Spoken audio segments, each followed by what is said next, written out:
Good afternoon. Good afternoon. Ladies and gentlemen, I am Professor Jennifer Knight Madden from the Sickle Cell Unit at the Caribbean Institute for Health Research here at the University of the West Indies, and I am your chair for this afternoon's proceedings.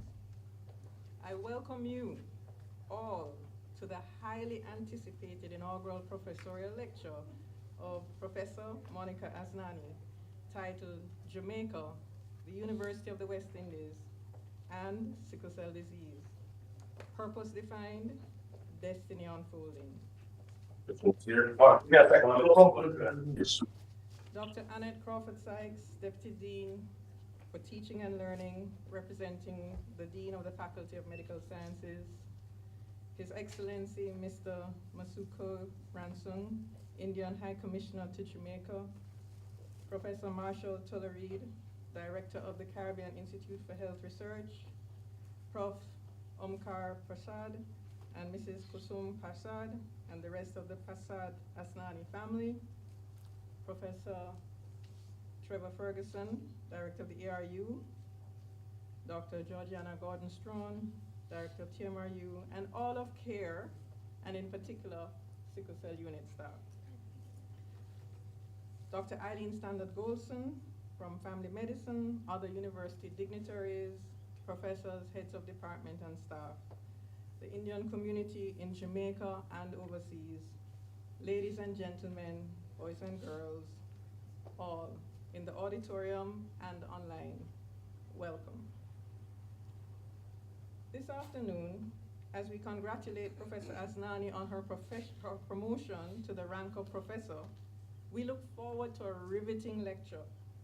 But we will also have the opportunity to grow in our understanding of the various factors that have shaped this person that we love and respect, as we hear from persons who have played a significant role in her life and enjoy an Indian cultural item. Today, as we celebrate the achievements of Prof. Asnani, we acknowledge the importance of the number 3. 3. For many of us as Christians, we know the importance of the number 3 to us, the triune God, Father, Son, and Holy Spirit. But how many of us know that 3 is also an important number in the Hindu religion, in which Lord Shiva is the third heavenly Godhead in the Trinity of Brahma, Vishnu, and Mahesh. Bringing this home to today's proceedings, this is the third of 3 inaugural professorial lectures by CARE professors in this, the 75th anniversary of the University of the West Indies. We shared with Professors Tollereed and Ferguson from the ERU, and now prepare to listen to Prof. Asnani from the Sickle Cell Unit. There's another important 3 that I'll mention later, but for right now, let's proceed with prayers by Anu Parshad, Sister Professor Asnani, and then Nurse June Harris, perhaps the longest serving member of staff at the Sickle Cell Unit and one of our unofficial staff chaplains.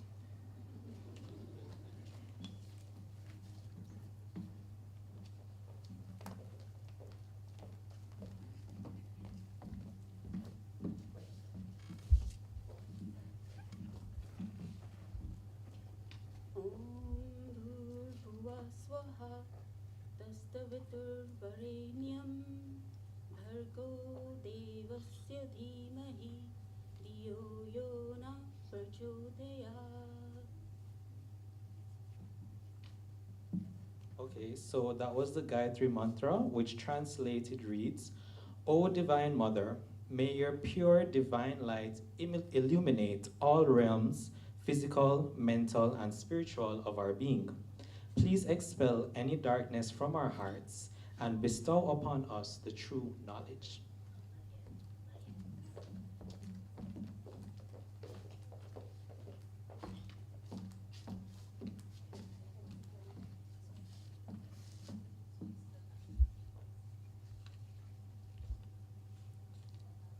The passage is taken from the book of Micah, chapter 6, verse 8. He has shown you, O man, what is good, and what does the Lord require of you, but to act justly, to love mercy, and to walk humbly with your God. Let us pray. Heavenly Father, we thank you for your faithful love and for the assurance of your presence with us.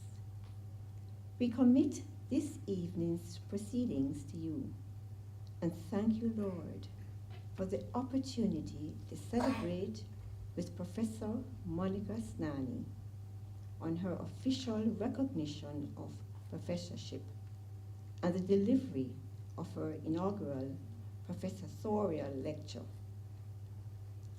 On her academic journey, Lord, we thank you for the love and the support of her family, her colleagues, her co-workers, her friends, from patients, and those who she cares for. Lord, we ask you for your blessings and the enabling of your Holy Spirit upon her as she fulfills this role as professor. All these we ask in the precious name of Jesus, our Lord and Savior. Amen.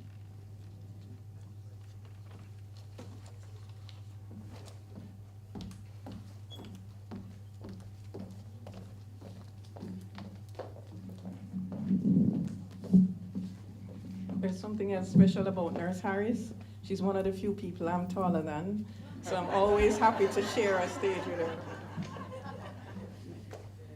So we are now going, thank you, Nurse June, and thank you, Anu.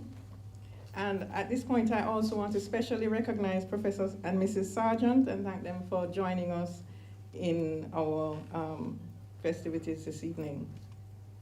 We acknowledge the apologies for absence and best wishes of the principal of the Mona campus, Professor Denzel Williams, and PVC Research, Professor Aldi Henry Lee, and the Dean of the Faculty of Medical Sciences, Professor Minerva Thane. They're all somewhere on official duties and unavoidably absent. However, I am happy to invite class of '88 graduate, Dr. Annette Crawford-Sykes, Deputy Dean FMS, representing the Dean, to bring greetings.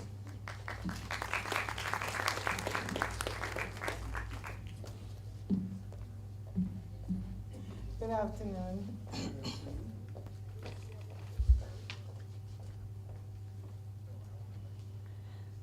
Professor Knight, Madam, my classmate and chair of these proceedings, I'm going to just say distinguished guests, academic, and from both sides of the family for you, Prof.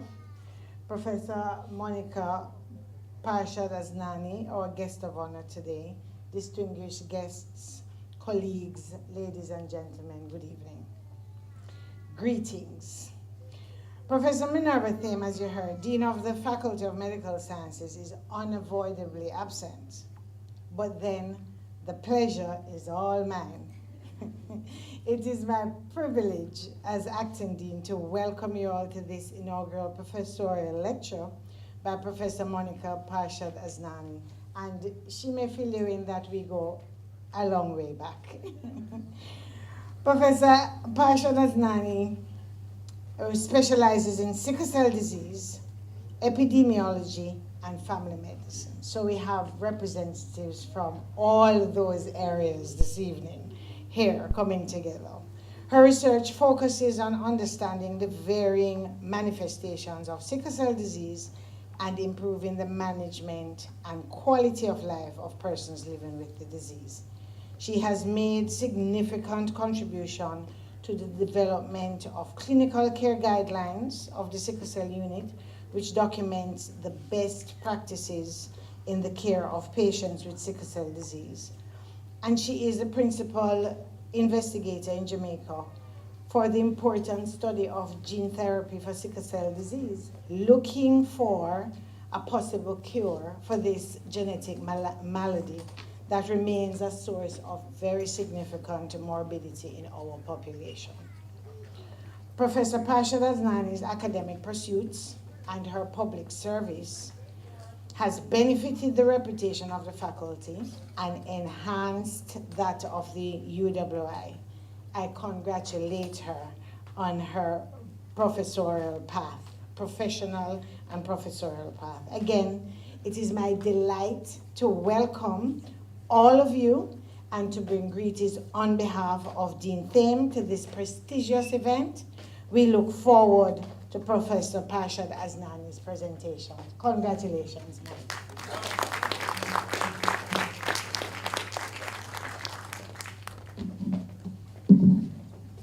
Thank you, Dr. Crawford Sykes. We will also now have greetings from Professor Marshall Tullery, Director of the Caribbean Institute for Health Research at the University of the West Indies, followed by Dr. Eileen Standard Golson, who is representing Family Medicine Program.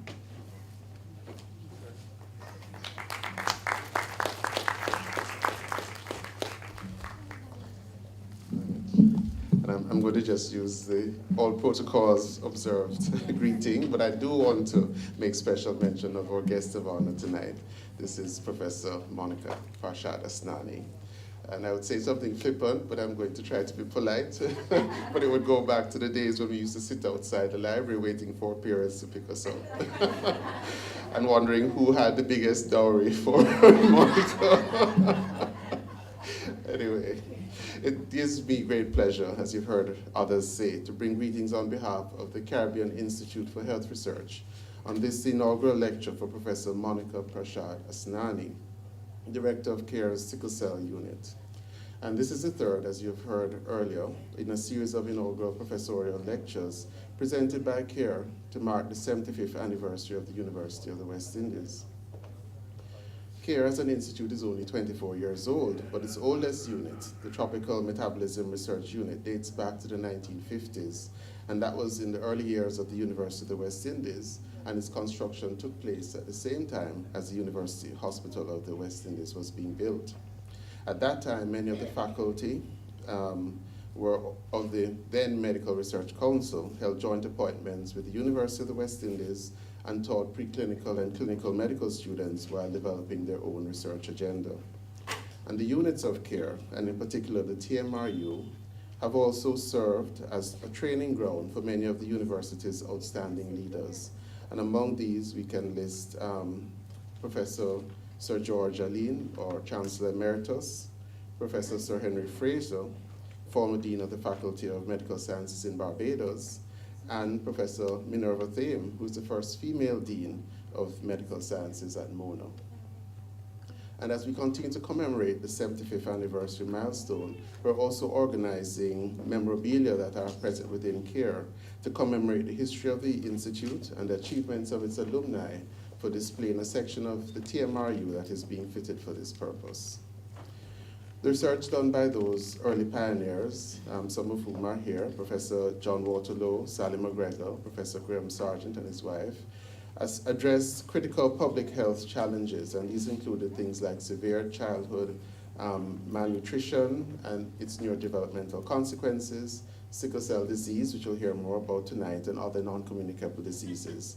And their pioneering work created our current infrastructure and has set the stage for much of the meaningful research activities that are now being conducted within the Institute. It is in this tradition that the members of the Institute continue to tackle many global health challenges which are of particular significance to the Caribbean. And these will include obesity, non-communicable diseases, of which I'm reminded that sickle cell is an important one, violence prevention, and climate change. Our internationally competitive, innovative research projects have helped to develop health policy, not only in the region, but globally. And it also provides us with the opportunity to shape the next generation of Caribbean scientists who we believe will maintain the legacy of the Institute and the University of the West Indies, and also helped to establish the reputation of the Caribbean, not just as a place of natural beauty and culture and entertainment and athletic prowess, but also as a thought leader in health. So this evening, I invite you to learn more about the work of another member of the current generation of research leaders in the Institute, Professor Monika Parshad Asnani. Here, Monika is pleased to join with your family, and I want to make special mention of your dad, Professor Parshad, a retired professor of endocrinology, who was my physiology teacher, as well as your other family members who are here. We join with your colleagues, your students, your mentees, and friends in the celebration of your sterling achievements, and we wish you continued success in all your future endeavors. Thanks very much.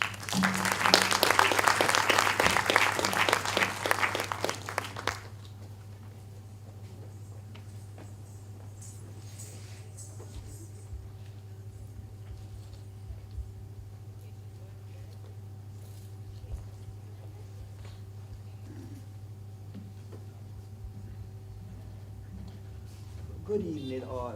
Madam Chair, distinguished guests, all protocols being observed.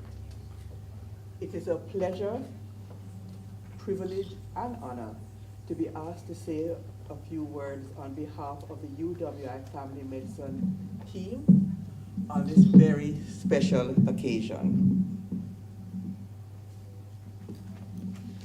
Monika has been known to us as a student, a colleague, and a friend. She joined the family medicine postgraduate program in the early 2000s and immediately distinguished herself as an exceptional student. She graduated with the MSc with distinction in 2004 and the DM in 2006. She was instrumental in galvanizing her fellow residents to produce a manuscript based on the work they did producing clinical audits during their training. This manuscript led to oral presentations at the Caribbean College of Family Physicians Triennial Conference in Kingston, Jamaica in 2003, the World Organization of Family Physicians Triennial Conference in Orlando, Florida in 2004, and a paper published in the West Indian Medical Journal in 2004. So from that time, we could see where she was headed. Her professional career took her in the area of sickle cell disease, but at heart, she has remained a family physician. She maintains her practice, and she has been a part of ensuring the growth of family medicine, not only in Jamaica, but across the English-speaking Caribbean. When the family medicine postgraduate program restarted in 2010, she was very willing to come on board from the start as an adjunct lecturer. She served as a course tutor, a clinical facilitator, and later a research supervisor. In these roles, she helped to hone the skill of many of our family medicine residents. Her love and expertise in research made her a well sought after research supervisor. And I think some of her students might be here who can attest to how she helped to guide them at that stage. She has been a valuable asset to the cross-campus examination team, developing questions, acting as an examiner in the clinical exams, as well as evaluating research projects of our residents. She has not limited her role to the UWI Family Medicine Program, but has also been very active in the Caribbean College of Family Physicians. She has been honorary secretary of the regional body, as well as co-chair of the Continuing Medical Education Committee, member of the Accreditation and Certification Committee, and remains co-chair of the Caribbean Primary Care Research Group. She has been a member of many organizing committees over the years, as we have organized scientific conferences in the discipline of family medicine. This is going back to 2008 and to the present, and we really do appreciate her input in those organizing committees. Monika has been and continues to be an integral part of the family medicine team over the last decade, not only on the Mona campus, but cross campus. Her knowledge, expertise, and insightful comments have added value to our discussion and decisions over these years. The members of the family medicine faculty at Mona, St. Augustine, Cave Hill, and the Bahamas join me in recognizing her elevation to the chair, Professor of Family Medicine and Epidemiology. We are extremely proud of her, and I know that she will continue to excel in her chosen area of expertise. Professor Monika Parshad Asnani, on behalf of the family medicine team, I congratulate you, I salute you, and I wish you well.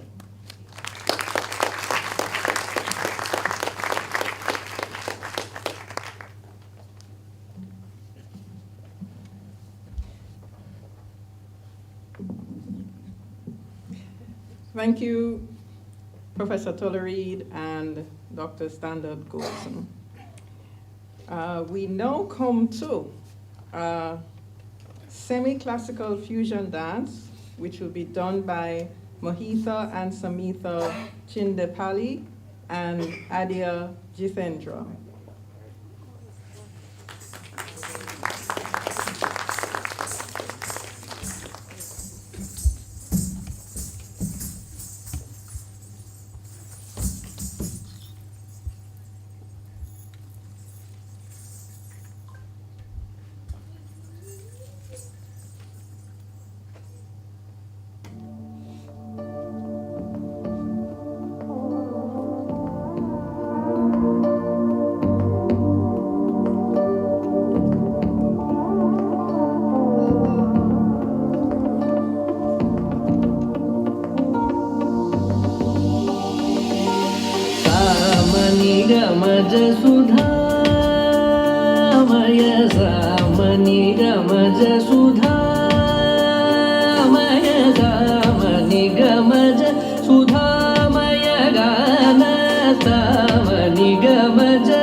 Sadhu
Thank you so much. That was really wonderful.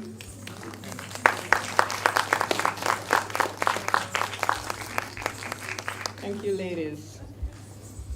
Okay, now we are going to have some special remarks from different people who are going to give us sort of different ideas, different viewpoints about Professor Asnani.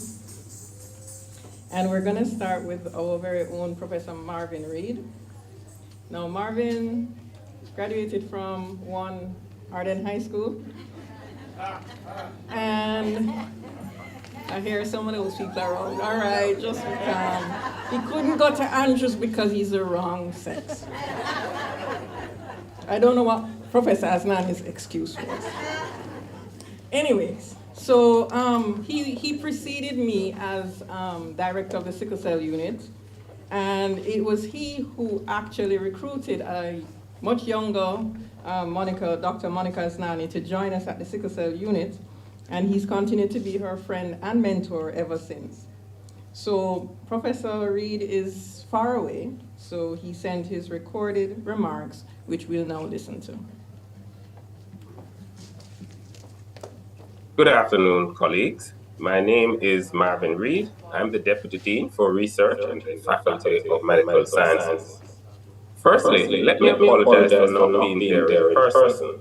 But as I explained to Monika, I am on a scheduled visit in Australia at the World Family Physician meeting.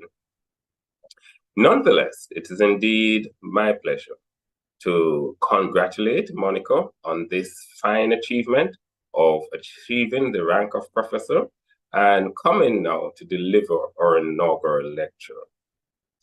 Many of you who know me recognize that there are a couple of things in life that I like to talk about or like to do. One is to drink Pepsi. And of course, I like to talk about my alma mater, which is Arden High.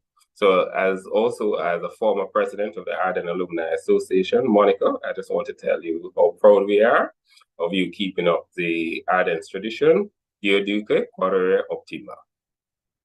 Colleagues, let me create some context for you as you are about to embark upon a journey listening to my colleague describing work done in her pet field of sickle cell disease. So colleagues, I'll take you back to 2004. The Sickle Cell Unit had just undergone a transition where the longtime director, Professor Graham Sargent, had left the university back in 1999.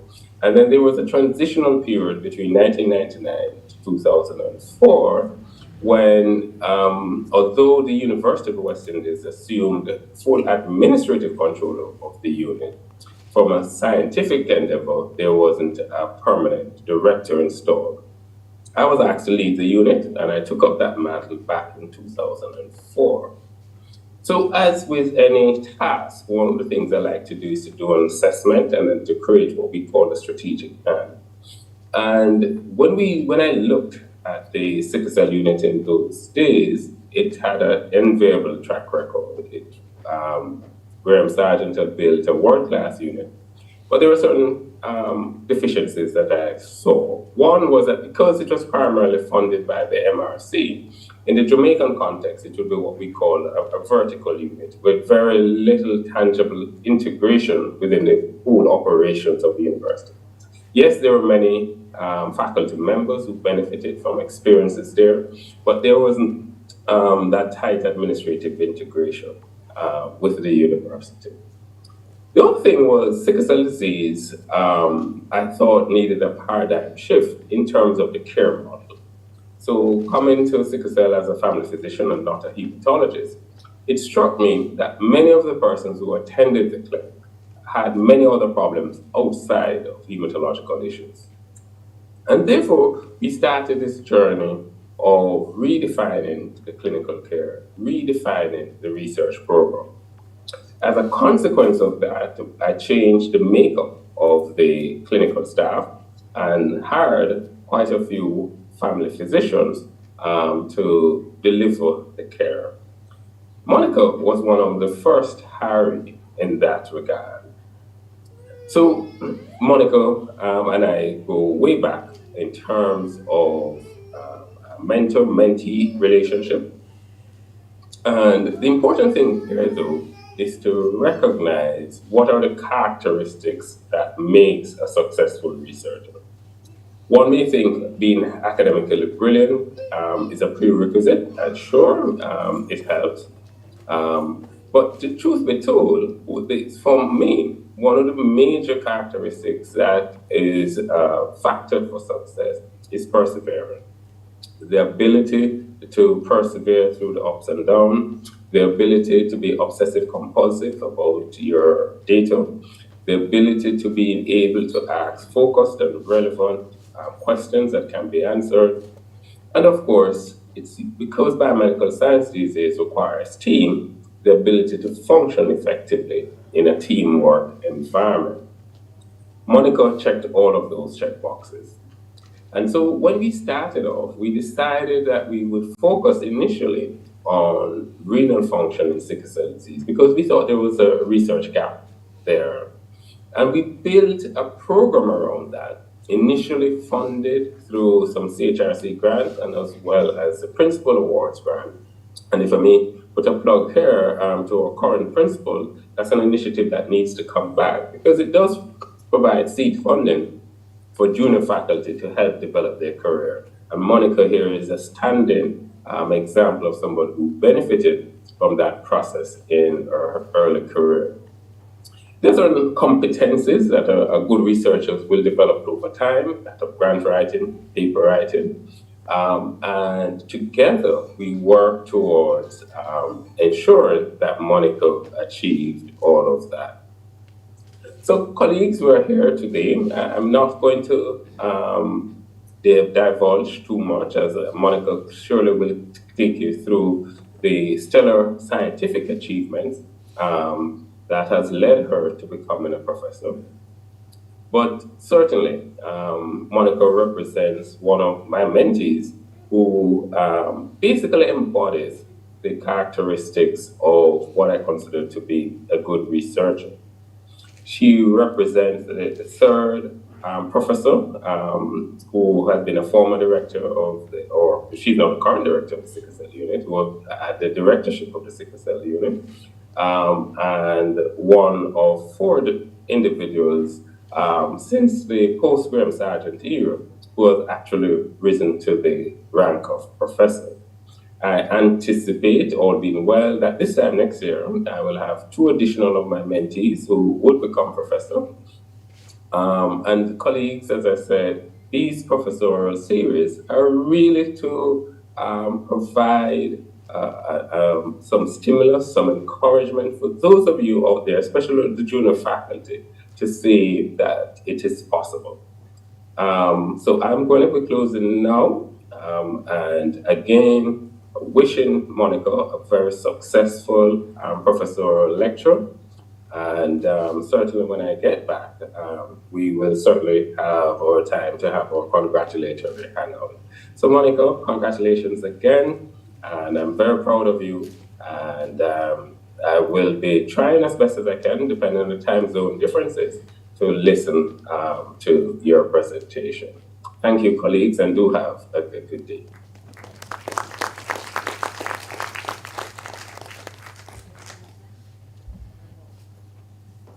Thank you, Marvin. Well, I have a surprise for you, but it's a pleasant surprise, so it's okay. We are inserting somebody into our program. Mrs. Kusum Parshad. Professor Asnani's mother is going to say a few words. We are blessed.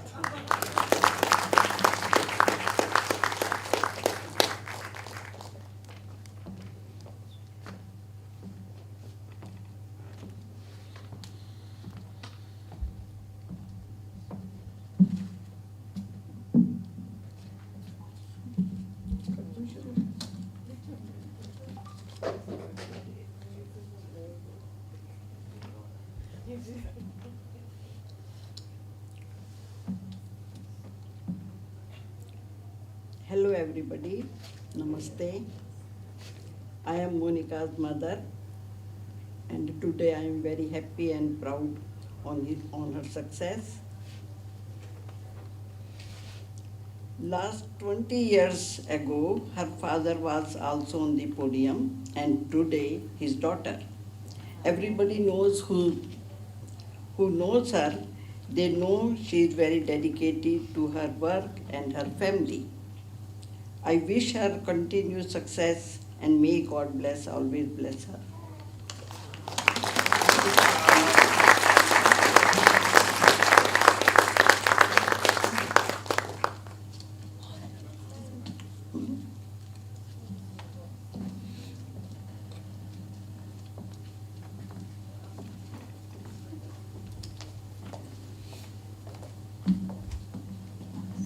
Those are the best kind of surprises, isn't it? All right, we're going to hear from some gentlemen that are also very close to her. Now, I'm going to ask Mr. Alok Jain to come up. Now, he has been her friend from they arrived in Jamaica, and a very close family friend. In fact, when she speaks of him, she says, "My brother Alok." So, you know how close Alok is to her. And in fact, he is so close to Rajesh or Yogi that he's going to tell us when to insert that recording, so it will all flow as one presentation by the brothers.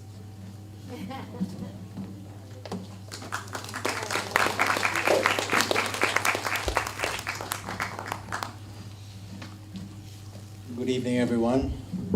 Let me just say all protocols observed, but if you'll allow me to specially recognize my sister, the guest of honor tonight, Professor Monika Asnani, and our parents, uncle, auntie.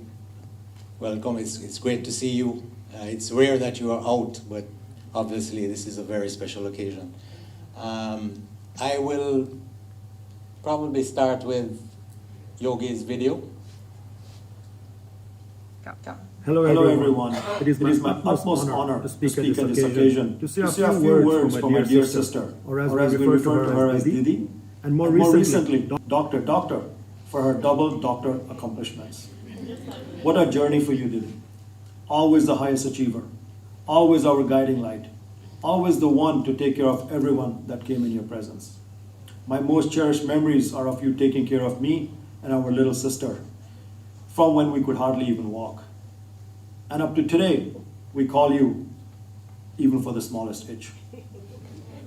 All these responsibilities, only you can handle them the way you do. Taking care of all of us, our parents, all the friends, and still achieve this at your professional level. Wow. As always, I must take some credit for chauffeuring you around at all times of day and night during your med school labs and late night duties, and bringing you food at all hours.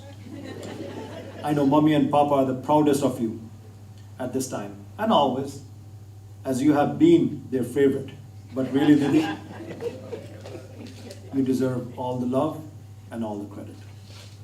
Finally, in all of this, you were able to bring up your sons as example to the society of how kids should be raised, and provided them with the best of education, respect, manners, and freedom to make choices to achieve whatever they wanted. You did this not only with your kids, but my kids, and a lot of the friends' kids that came in your presence. Thank you for all of this as well. Just want to close on two quotes from the Bhagavad Gita that I felt were befitting for you. Firstly, the wise work for the welfare of the world without thoughts for themselves. I think this is one line that really sets you apart from a lot of people.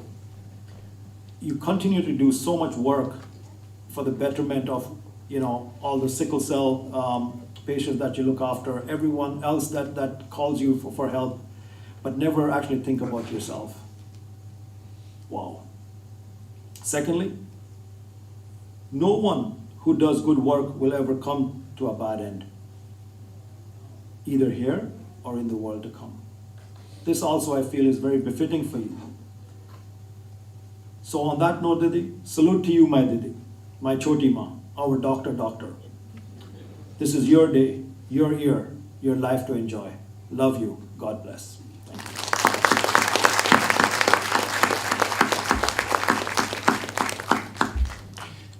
By the way, I think I heard some reference to Arden and Andrews and all that.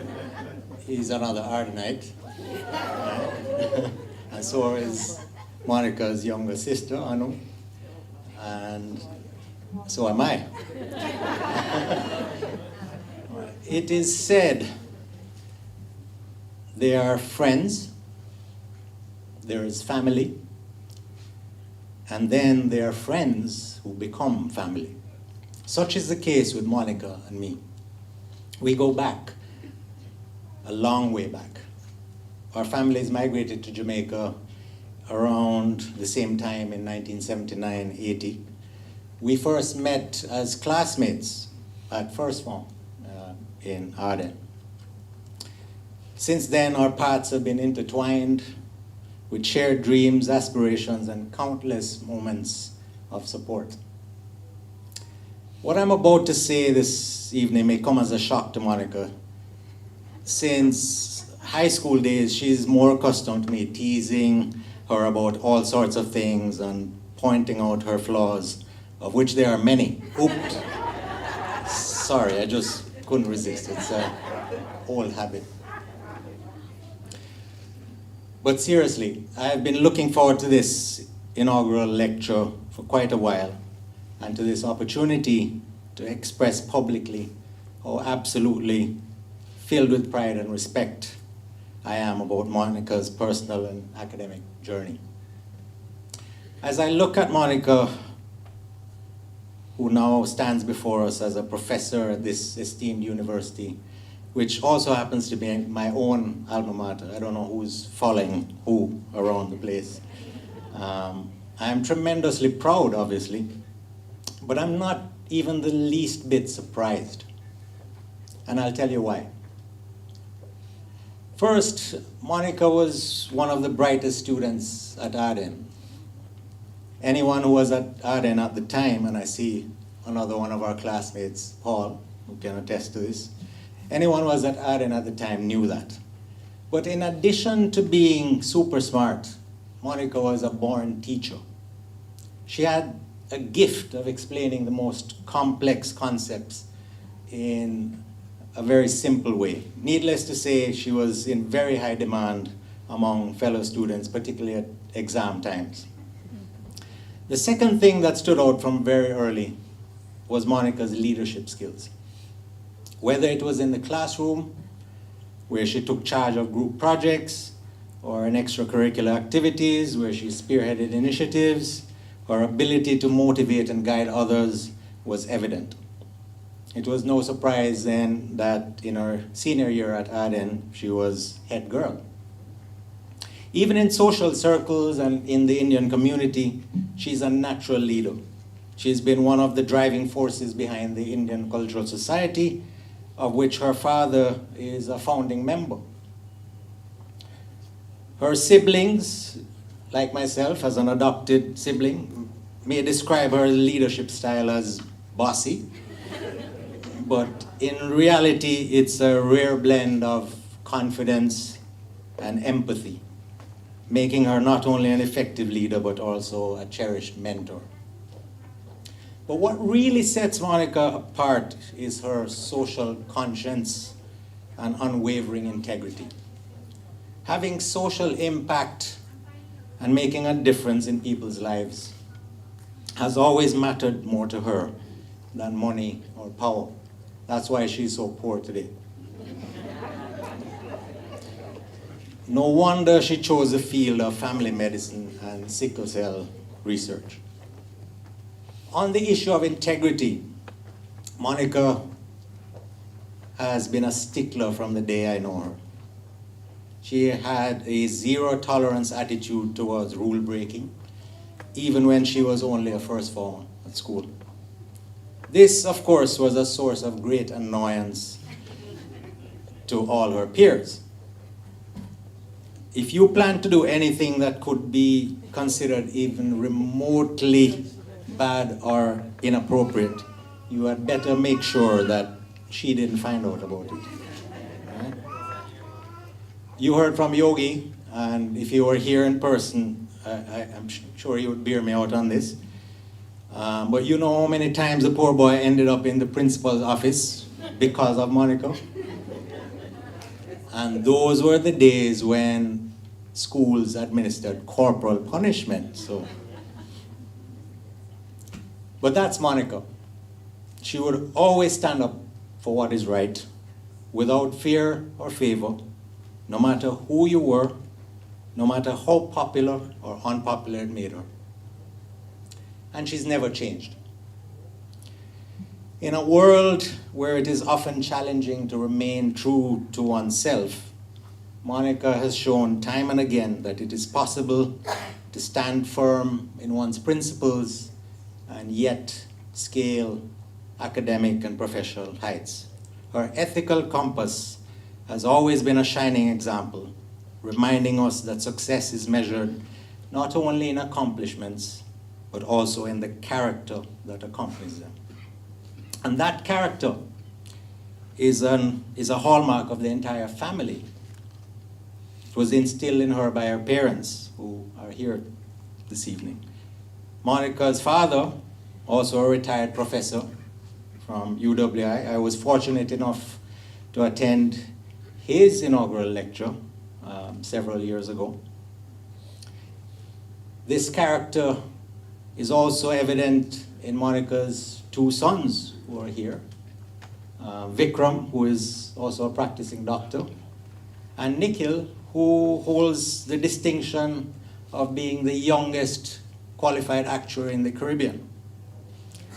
Those values are now also being passed on to Monika's two grandchildren. You know, if truth be told, for all of Monika's accomplishments, including professorship, I think the one that she cherishes most of all is being a grandmother. Professor Asnani, today we gather to recognize and celebrate a monumental milestone in your journey. But this is just the beginning of the profound impact that I know you will continue to have on the academic community and beyond. With immense pride, love, God bless you, my sister. Thank you all.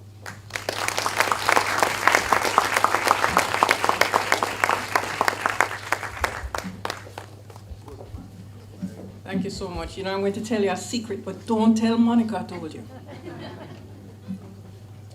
Monika still follows the rules. And that's why we're here this evening, because, you know, the university said it's the 75th year, y'all must do your lecture. So here we are, because she doesn't like to hear people say these nice things about her. But we don't care. We're going to say them anyway.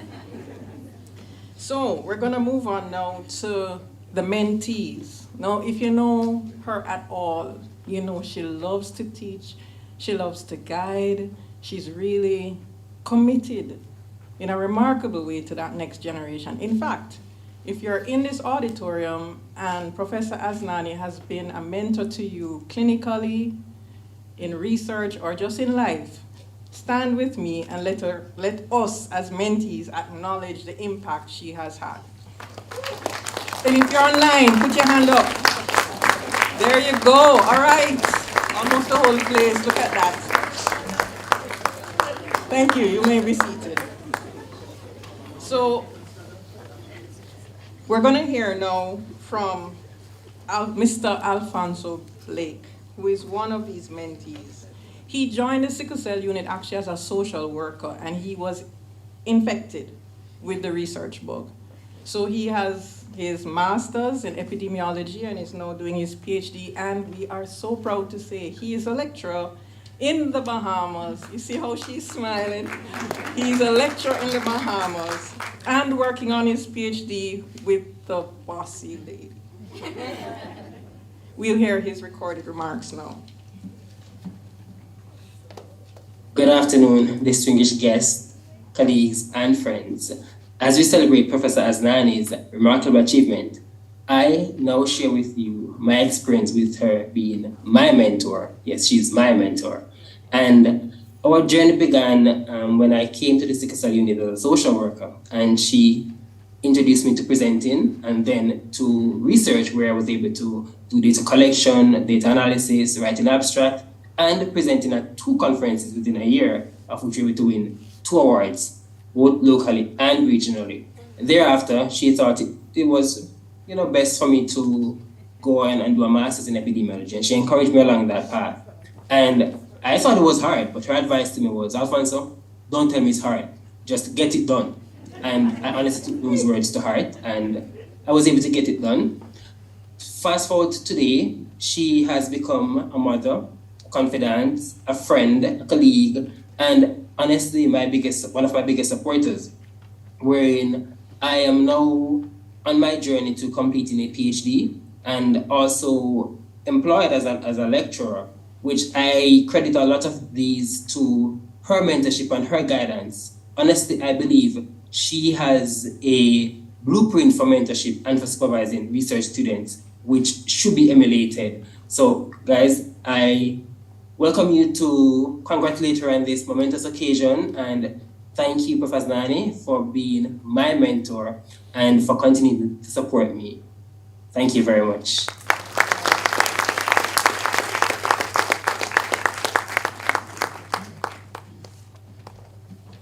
Okay, orthopedic surgeons say you should not sit down for more than an hour, and we've been here for just about an hour. So here's what we're going to do. We're going to stretch. But this is how we're going to stretch. Perhaps the most important thing, as you've heard, Professor Asnani, is her family. So we are going to stretch in family groups. So first, I'm going to ask the Parshad Asnani family to stand. Not you, Monika, you the only body can sit down. You the only body can sit down. Everybody else? All right, so we know that there's Prof and Mrs. Parshad. Prof, you don't have to stand, it's okay. Sister Anu, brother Alok, sons Nikhil and Vikram, daughter-in-law Cam, grandchildren Rishan and Shreya. Okay, now we're going to have the staff and patients at the Sickle Cell unit. Please stand. This is another family. Abby, Colette, all of y'all belong to us. You could stand up too. Okay. Colette, you are a double person. All right, good. Now care. The larger care family. Stand up, please. All right. Any other mentees and collaborators here in the auditorium? Any other mentees?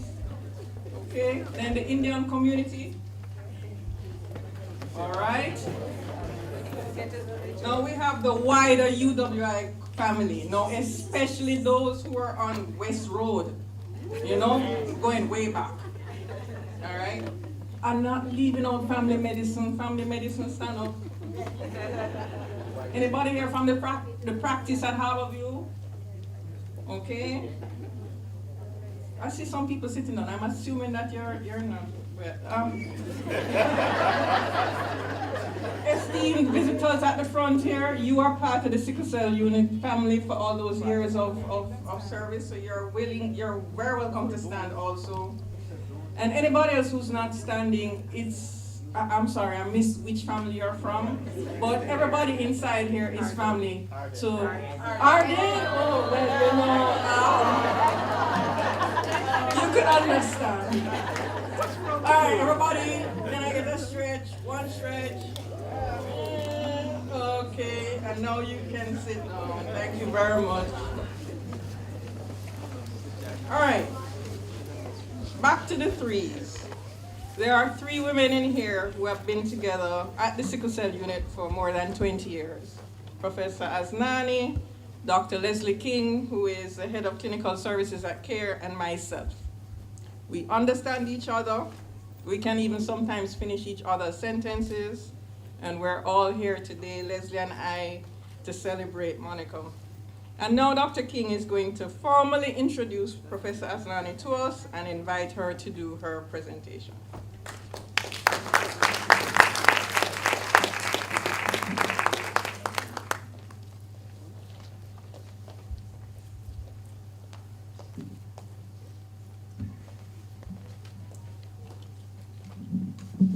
Good afternoon, everyone. You all hearing me? Okay. So Faye Ellington has said that all protocols observed is not appropriate, so I'm going to do the full shebang. Dr. Annette Crawford Sykes, Deputy Dean, Faculty of Medical Sciences, UWI.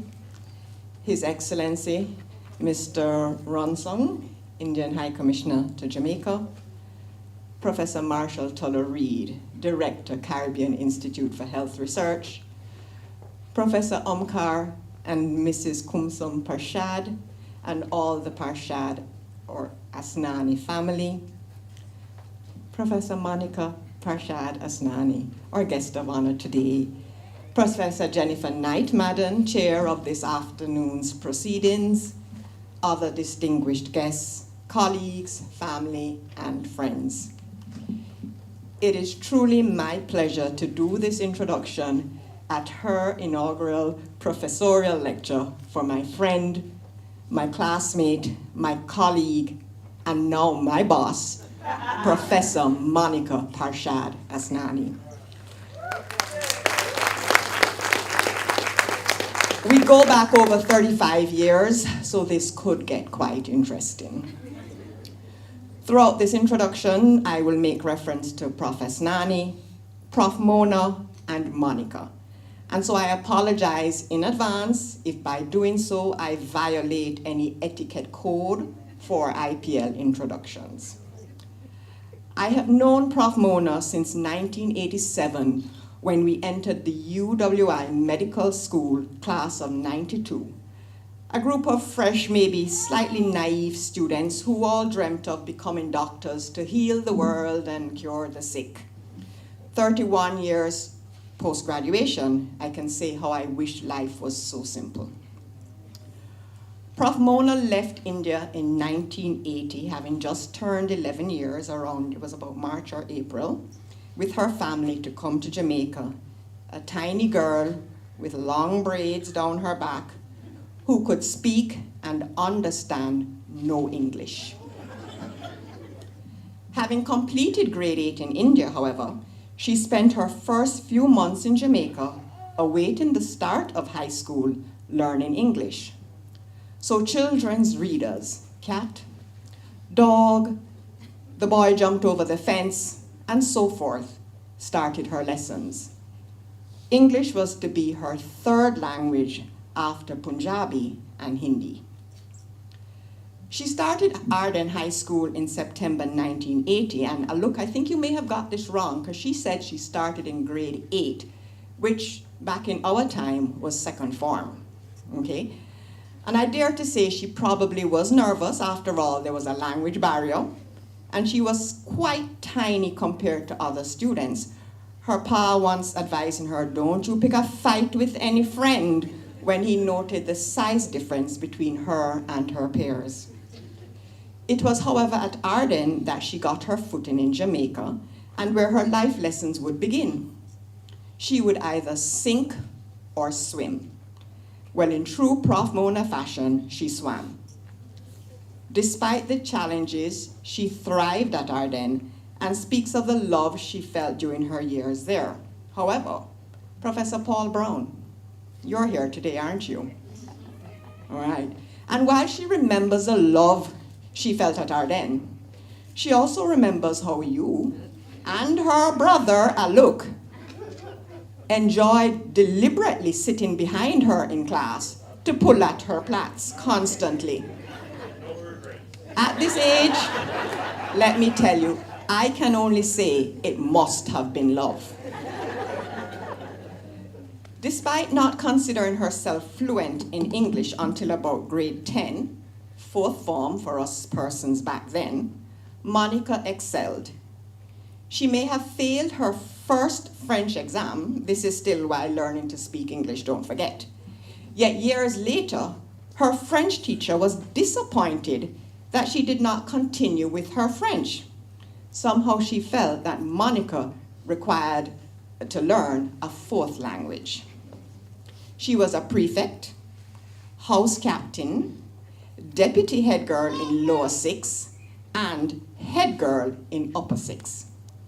Monika swam. Can you swim, Monika? There you go, I thought so. And probably, for me, the most amusing accomplishment, for it speaks to one of her most endearing characteristics, remembering that she came to Jamaica unable to speak or understand English, was that she was head of the debating society. Now, if it's one thing we all know, is that Professor Monika Parshad Asnani can chat. Now, medical school is a bit blurry for me. Probably I was traumatized. And although our surnames had us in separate halves and groups of the class, Monika, with a long braid down her back, was known to be smart, extremely focused, a keen learner and performer. And not surprisingly, she was also known to be chatty, talkative. She had artistic talents. I remember her performing an Indian dance in Brainstorm. And for those of you who missed Brainstorm, that was our smoker, truly epic. I, however, doubt, looking on the young ladies who performed today, that Monika can move now as she did back then. After graduation, as with most classmates, we went our separate ways to pursue our individual goals. She went on to complete her internship in Bahamas, but then came home to Jamaica and worked as a medical officer in casualty and community health for a number of years, and we reconnected when she joined the Sickle Cell Unit on April 1st, 2003 as a clinical research fellow. When she joined the unit in 2003, in Professor Marvin Reed, director of the Sickle Cell Unit at the time, she found her mentor. She was and still remains an empathetic, caring, extremely capable clinician, but her natural traits, her curiosity, analytic ability and foresight, her determination, her willingness to collaborate, and her communication skills, aka talkativeness, under his tutelage, allowed her to find purpose and blossom academically into the excellent researcher she is today. She completed her DM in family medicine in 2006 and her PhD in epidemiology in 2014. She was promoted to the rank of senior lecturer in 2014 and professor in 2020. Now, Prof. Mona has insisted that I keep this introduction brief and not flowery. But it would be remiss of me to not acknowledge some of her many achievements since joining the unit and subsequently being promoted to director. Stop getting teary, Monika. Although her research interests are varied and motivated much by the myriad of issues that affect persons living with disease, her main research themes are focused on psychosocial predictors and outcomes in sickle cell disease and renal disease in adults with sickle cell disease. Her work is well published, over 63 peer-reviewed articles, 2 theses, 2 books, 3 book chapters, technical reports. She has presented much of this work at local, regional, and international conferences, amounting to over 50 abstract presentations. She is a principal investigator in Jamaica for a very important gene therapy trial, cutting-edge research to assess a possible curative therapy for sickle cell disease. She has been the recipient as principal investigator and at times as co-investigator on many regional and international grants. And my calculations may be wrong, but the total grants received to date in various currencies probably are equivalent to over 40 million Jamaican dollars. She has been recognized and awarded by the UWI for Best Research Publication for FMS for 2015, 2016, and as Most Outstanding Researcher for FMS for 2015-16 and 2017-18. Prof. Mona enjoys teaching, and Alok also alluded to that. And back in India, it goes way back, because back in India, she actually remembers teaching her grade 3 class for an entire month when they had no teacher. And she feels that this would likely have been her career if she had not gone into medicine. She's an adjunct professor with the Family Medicine Unit in the Department of Community Health and Psychiatry since the Family Medicine Diploma and DM programs restarted in 2010. In addition to teaching modules, being a clinical preceptor and research supervisor, she has also served as an internal examiner at both the diploma and DM levels at Mona, St. Augustine, and Bahamas campuses. She has forged strong linkages with many academics within the UWI and internationally, and is truly driven to support others in their professional growth. She has been a research supervisor, co-supervisor for UWI, as well as international postgraduate students, graduating 2 PhD, 8 MSc, and 7 DM candidates to date. She currently supervises 2 PhD students. She mentored one of our research fellows to recent success in winning a Chevening scholarship last year.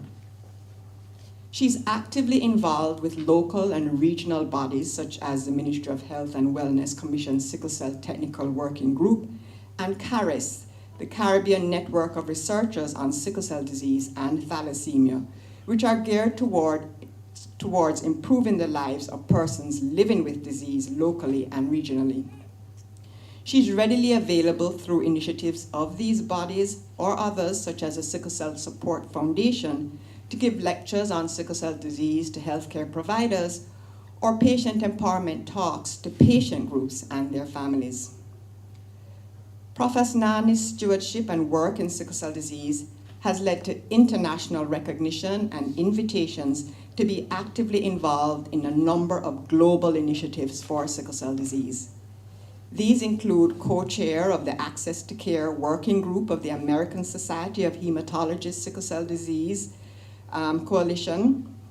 And just recently, she's been invited by the WHO, the World Health Organization, to be a member of the Management of Sickle Cell Disease Pregnancy Guideline Development Group with the aim of developing a new set of global guidelines. She co-chairs the Planning and Scientific Committee of the NIH-sponsored annual Sickle Cell in Focus Conference. Prof. Asnani was appointed Director of the Sickle Cell Unit on August 1, 2021. She's passionate about the work of the unit and her staff, and she has developed strong connections with all staff and promotes teamwork. To this end, I felt it was important that her team had their voice heard in this introduction.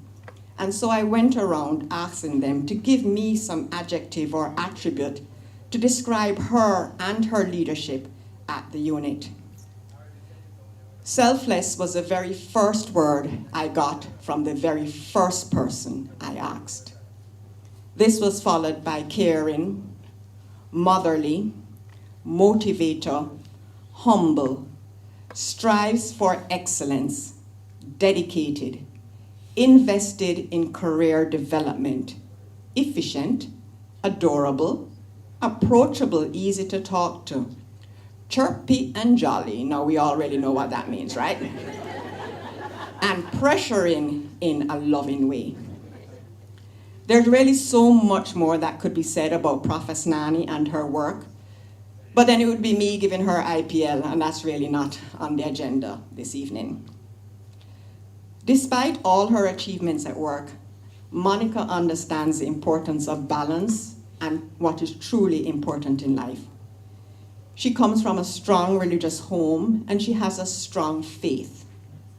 Albeit not of the Christian faith, her pa, having studied religious books outside his faith, the Bible, the Quran, has taught her about being open-minded and inclusive with regards to religion.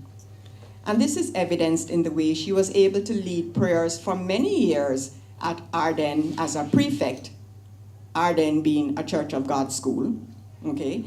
In the way she opens all our meetings and our activities at the unit with prayer, and even this evening in the mix of opening prayers that was held.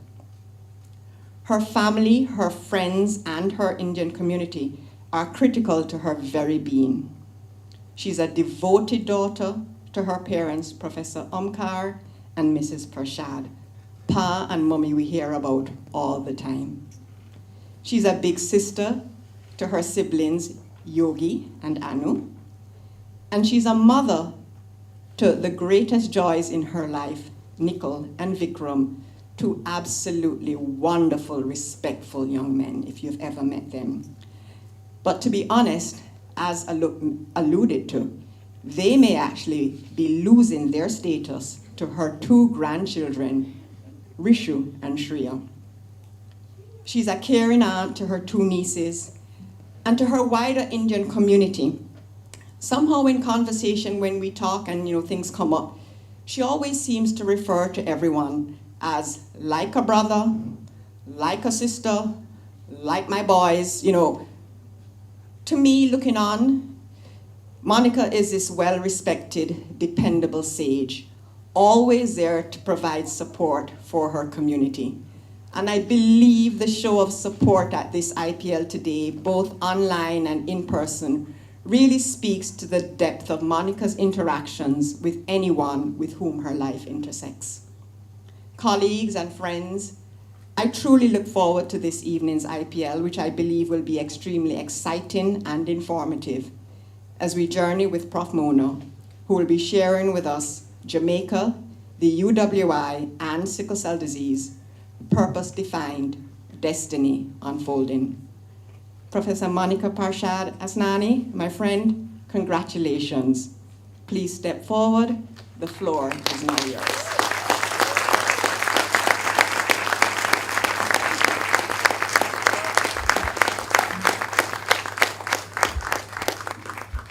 Everybody's eaten into my time and I'm the chatty one here. Good evening, namaste, greetings, and my own personal welcome to each one of you for being here. I know you didn't at all need to be here, especially with the special blessing I had today in the form of all the heavy rains that I've had. But the fact that you're here means the world to me. Thanks for braving it. I do know that there are a few of my loved ones who are not able to be here in person, but are present with me, either virtually or through their blessings on me. Thank you, Leslie, Alok, and others for your very kind words. I will need to remind you guys often about them because, especially on those days when you get very annoyed with me, I think there's a recording going on. I'll just play them out to you, especially you, Leslie, where are you? Dr. Crawford Sykes, Professor Teller Reed, my boss, His Excellency, Mr. Rangsang, Indian High Commissioner to Jamaica, other members of my beloved UWI, my care, especially my SU family, my family medicine family, colleagues. I tried not to say family all the time, but Jennifer said it already, so you know exactly how that means. My Indian Culture Society in Jamaica team. I hope some of you could brave the rain. My parents, who I didn't know till the last minute would be able to make it, and all my friends and my blessed elders. Welcome and many thanks for being here with me again. So this is the title for my talk. I'll try to go a little quick since so many people ate up my time. But I will crave your indulgence, and I promise you this is not going to be a religious sermon at all, but I will crave your indulgence. I can't see. Did I do something? I can't see. I can only see myself. I don't need to see myself.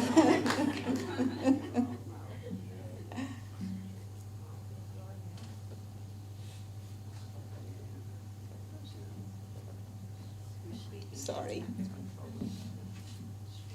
Did I put something wrong? No.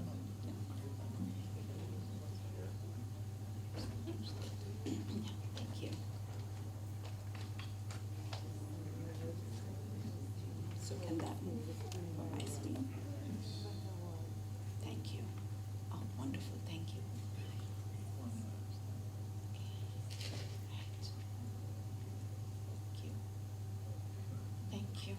Thank you.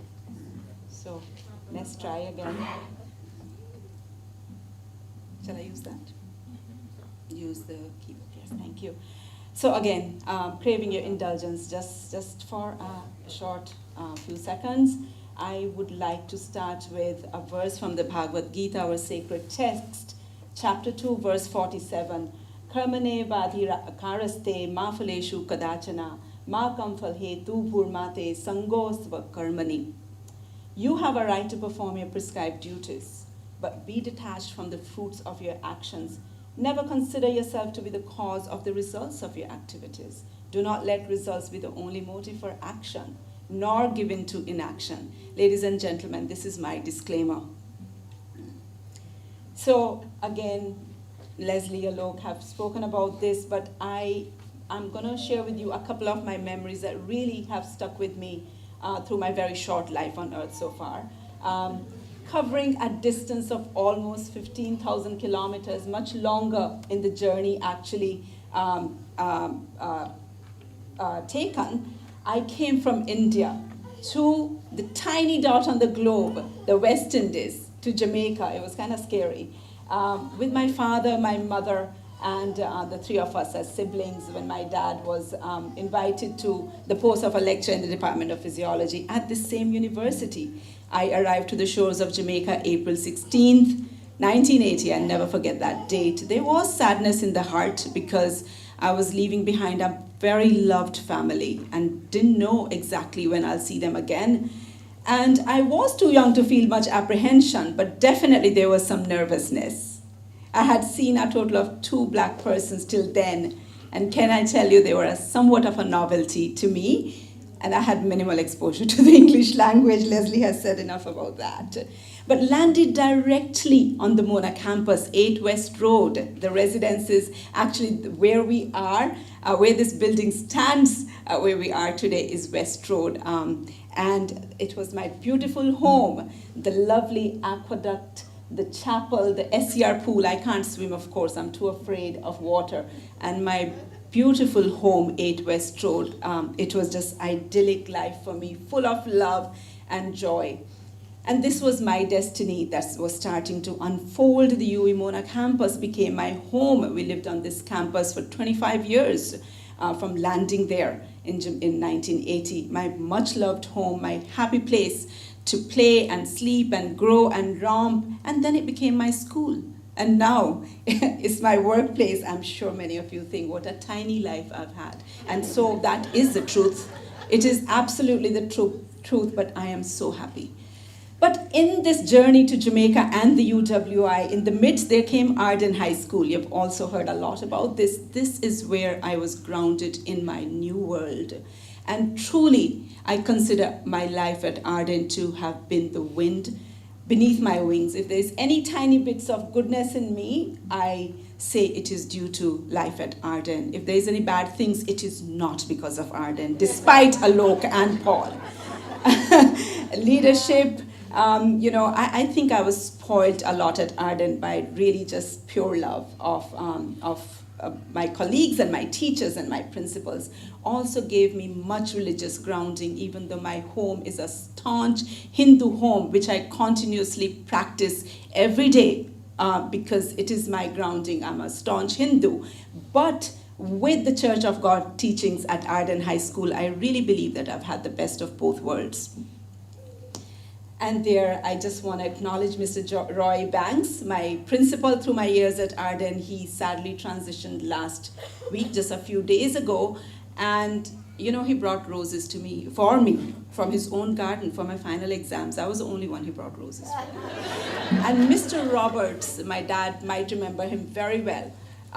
He was my vice principal and my school father. I mean, I can't say enough about Mr. Roberts. And this is me, some of my days at Arden, Horace and me leading the group at graduation, me as valedictorian, graduation 1986. I was really spoiled. And here is Madame Dundas, who was my French teacher. I bucked her up recently in the pharmacy, and a couple recent memories. And once again, you see Alok and Paul. If they came to class, I think they came less to learn, but to trouble me. They tried their best to either put me in tears or put me in a rage, whatever. Whereas they went on to excel, I kind of was the slowpoke behind them. We will have other talks about Professor Paul Brown and Mr. Alok Jain, Special Advisor to the Prime Minister, on another occasion. Entering medical school, And allow me to state this again, Proverbs 20, verse 24, a person's steps are truly directed by the Lord. How then can anyone understand their own way? From as long as my memory takes me, as far as it takes me, my dream was to be a doctor. Was it an influence from in utero? My family used to laughingly tell me that my father probably planted that seed while I was in my mother's womb. Seriously, and one of the happiest days of my short life till then was the day I got the letter of acceptance to UWI Medical School. Also, another love of mine, from the days I couldn't even lift a baby, was my love for children. And so I thought the love for being a doctor and the love for children coalesced into wanting to be a pediatrician. However, first exposure to clinical medicine and pediatrics put a stop for that, and I won't take the time to tell you why. I'm not saying that the current pediatricians and Jennifer and Leslie are both pediatricians, excellent, and they have huge hearts, but I just did not have a heart big enough to deal with children in trauma. And so my love shifted to internal medicine. Always loved renal medicine. Don't know why, no doubt, but could be subconsciously determined. My father was the one who taught renal physiology in medical school. Don't ask me, guys. And there's my dad and me at his inaugural lecture exactly 20 years ago, 20 years to the date, and here was destiny unfolding again for me. I wanted to go into internal medicine, but life had other joys in place for me. I got married and had my first joy delivered during my first year of internship. My internship had to be delayed. So though I was to begin the DM internal medicine program in the coming few months, I declined. Managing a young family became my primary goal, and I just needed to do it or try to do it right. Love of my siblings has always been my biggest strength and happiness, along with many tears and fights. So I knew that my Nikhil would need a sibling, and so along came my Vikram. During these times of having baby and then other baby, etc., I worked in Casualty University Hospital of the West Indies for almost 4 years, and my love for primary care was born. There was no family medicine program available at the UWI till then, but I was one of the first 12 entrants when it came back on board in 2001, and hence became my journey, my lifelong journey to become a lifelong learner. This is what family medicine taught me. Dr. Brown Morgan, you know me from my student days, don't you? And it taught me that the life is so short, but the craft is so long to learn. And the other quote you see there is my mantra. Socrates says the purpose of the doctor is to cure sometimes. Trust me, doctors, many times is a buck up. The people then were going to get better anyway, many times despite us.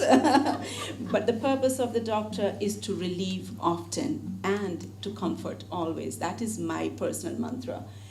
And with family medicine, I had found my corner, my niche. I understood my reason for being a doctor. I learned that your patient is not just a by the way, but the center. I learned the role the world around them plays in their health and their disease. And I'm really lucky that though I have moved on to sickle cell disease, that I have the opportunity through Pauline Williams-Green, then Aileen Standard-Golson, and I'm really sorry. I did that program on my own during nights, and I think I am allowed, since I'm gray-haired and a grandma, to be forgetful as well for leaving Aileen's name off the program. But she knows what family medicine and she has meant to me. And they really are the family I feel a part of, though I might be a bit on the outskirts for them. Also, my love for family medicine, continue to be engaged with my work at my friend Dan. I don't know if Dan made it in this rainy weather. Dan and Ione and Miss Vivine from Harborview Medical Center. I spent many years of my life providing service to the communities of Harborview, Port Royal, and Barnes. And only 2020, I had to choose between going to work during COVID or seeing my first grandchild in real life. So for now, Diane, I am at a hiatus, but I hope and pray to God that I will have the opportunity to come back and serve the community again. Let's shift gears to sickle cell disease, and I'll seek indulgence again because many persons in here know a lot more about sickle cell disease. Prof. Sargent is here. Thank you, Prof, for being here. You don't know what it means to be Mrs. Sargent for being here.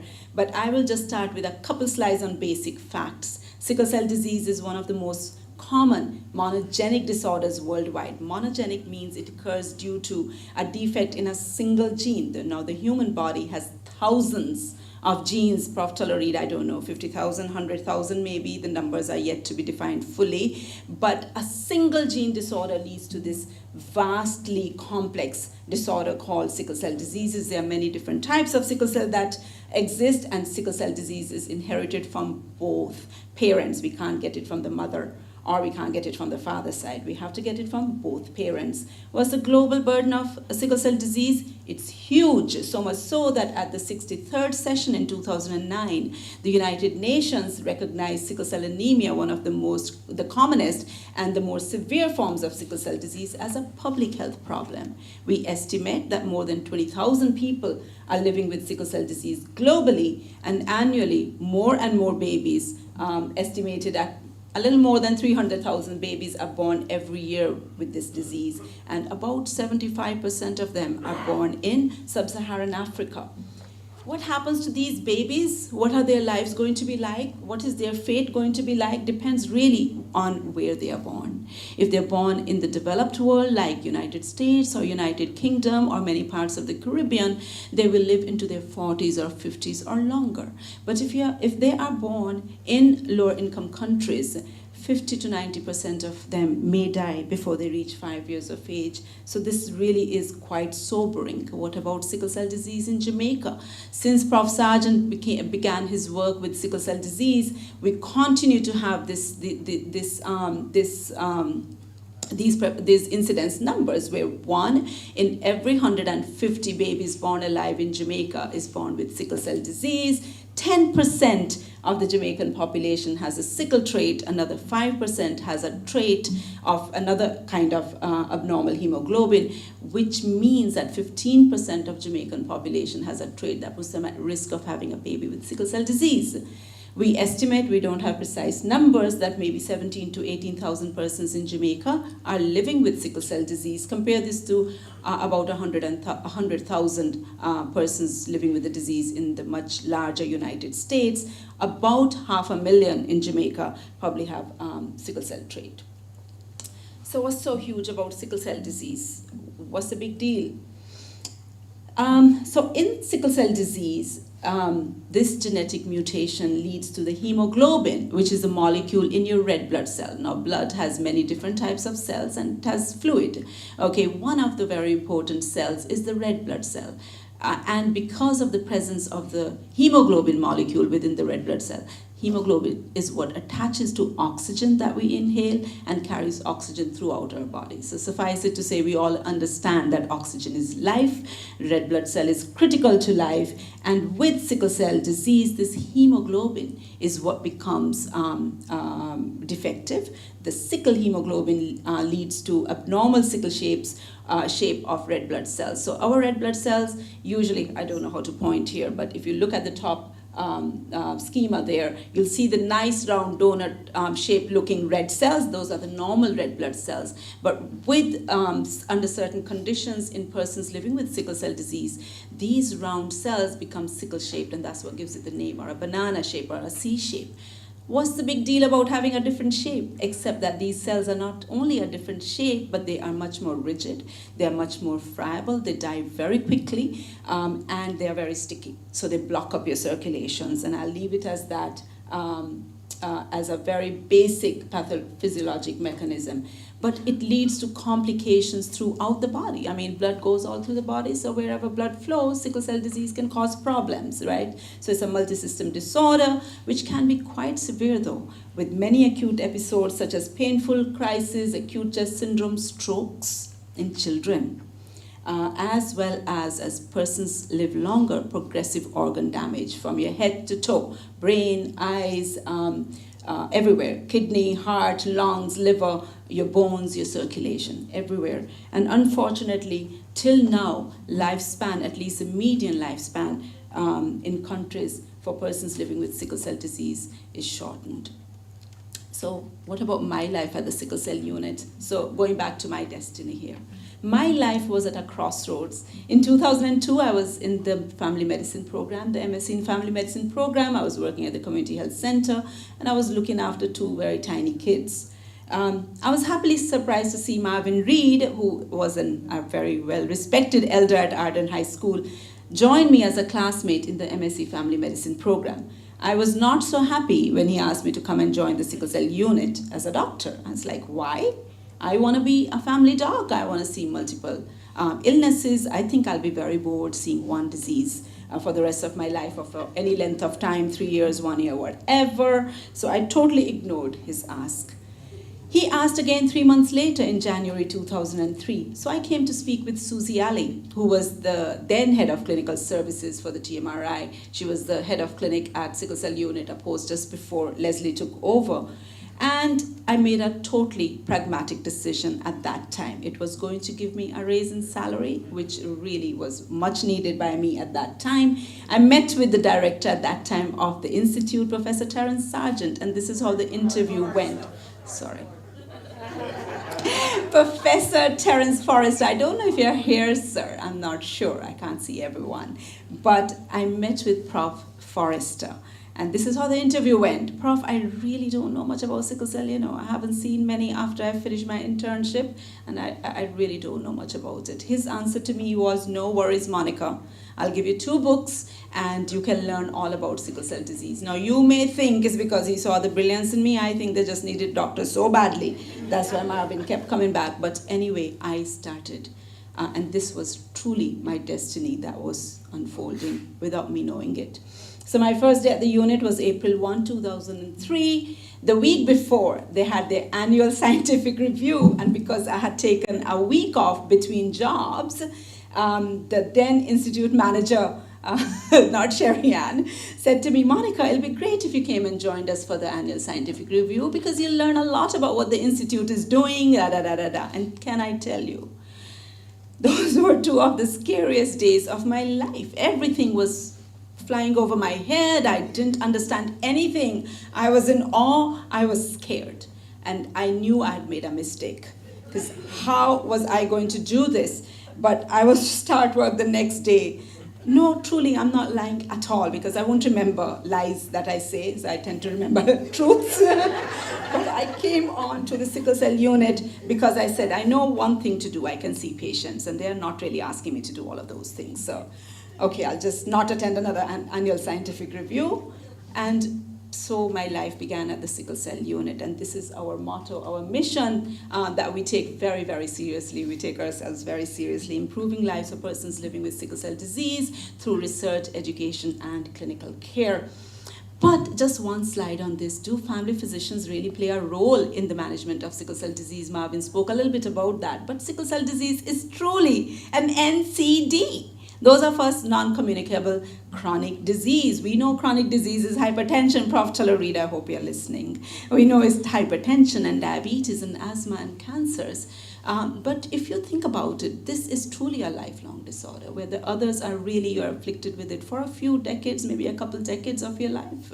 Okay, so you all agree that it is a chronic disease, and family physicians are well set to manage a chronic disease. It has multiple complications, and it affects a whole family. So really and truly, there's a clear-cut role. I say this to every medical student that I used to get the opportunity to speak to.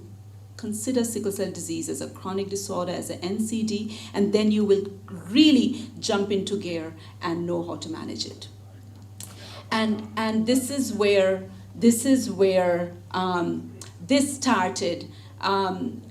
These are not new quotes I looked up. I looked up these, and because they really guided me. Sir William Osler is really the father of modern medicine, and he says it is much more important to know what sort of patient has the disease than to know what kind of disease a patient has. Of course, you need to know the diagnosis as closely as possible, but you need to know what sort of patient is having this particular disorder. I was seeing tens of patients with the same disorder, but they had so many presentations and they all needed individualized care. And so my purpose was defined. I hope it's clearer now. Well, it took me many hours and many days to determine what the title for my talk today would be, but my purpose was becoming clearer after I started work at the Sickle Cell Unit. My purpose was to do anything at all to improve understanding of sickle cell disease. What are the various variables that impact outcomes in sickle cell disease, including biological, social,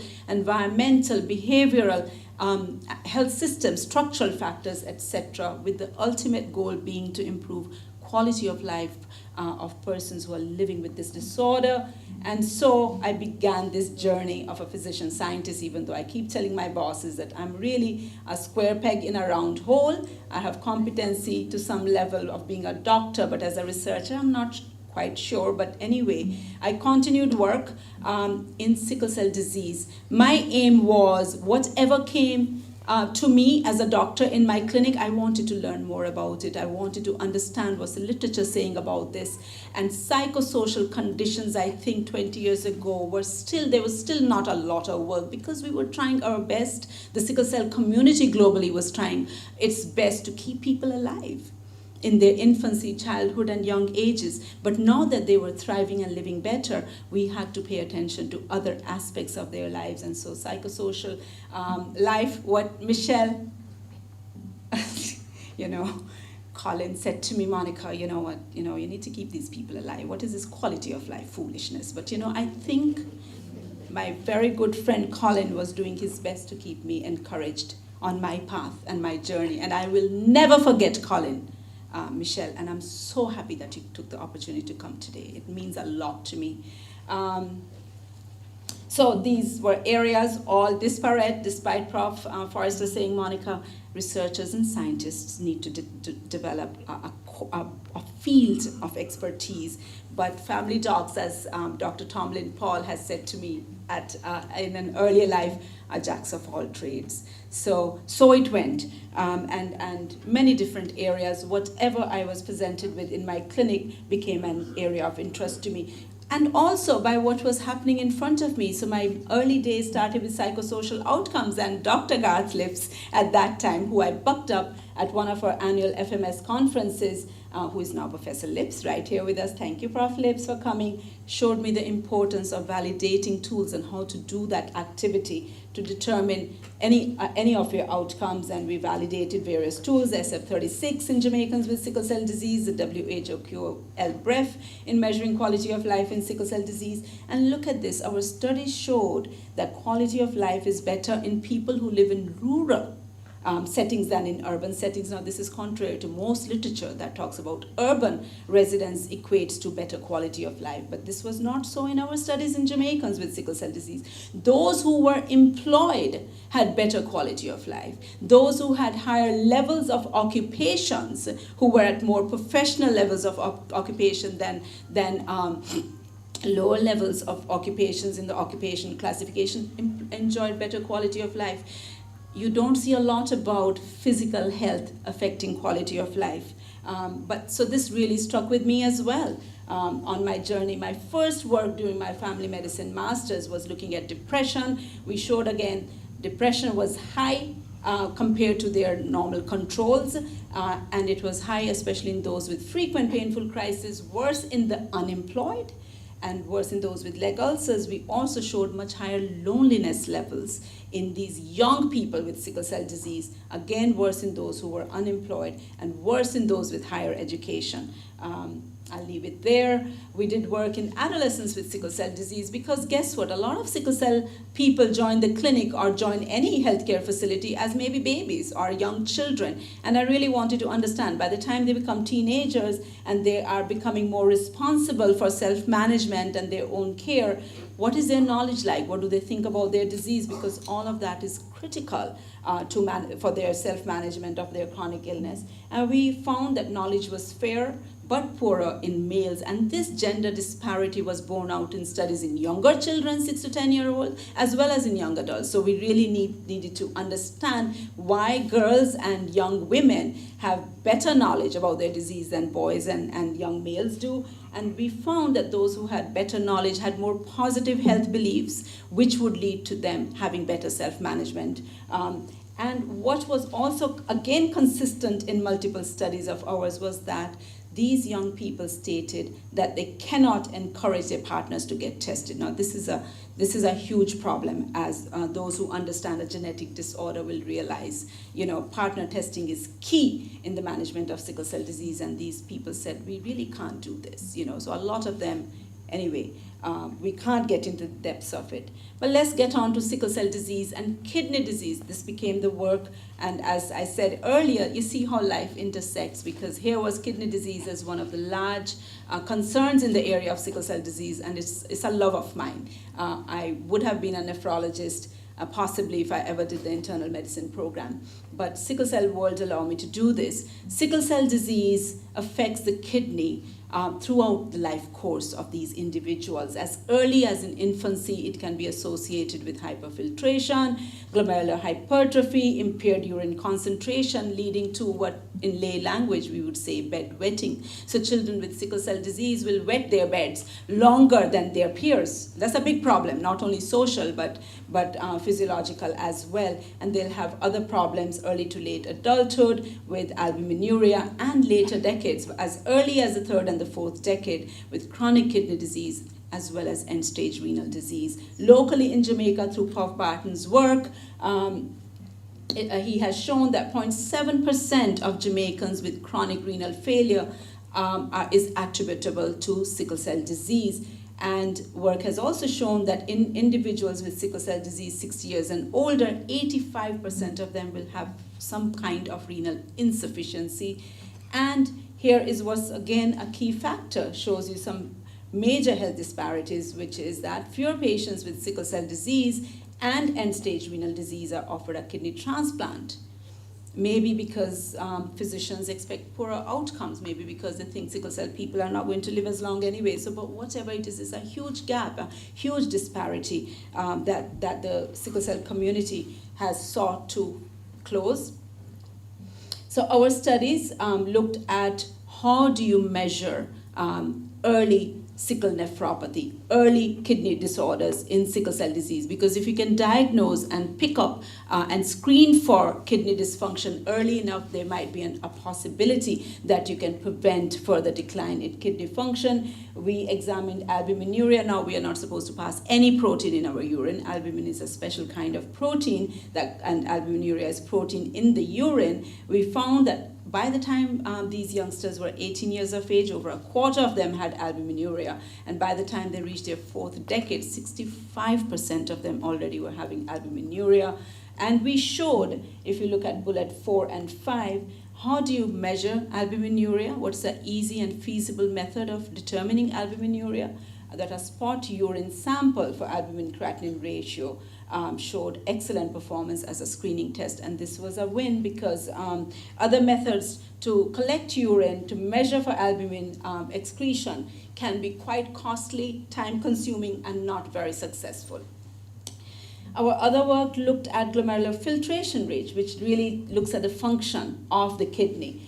That's GFR, and we showed that the annual decline in GFR, as we all age as humans, we will have declining kidney function, but the usual expected decline is 0.75 mils per minute for 1.73 meters square body surface area. But in sickle cell disease in very young ages, because this is in their early 20s and 30s that we did this work, their annual decline in GFR was already 3.2 mils per minute. So you can see a much more rapid decline in kidney function in sickle cell disease.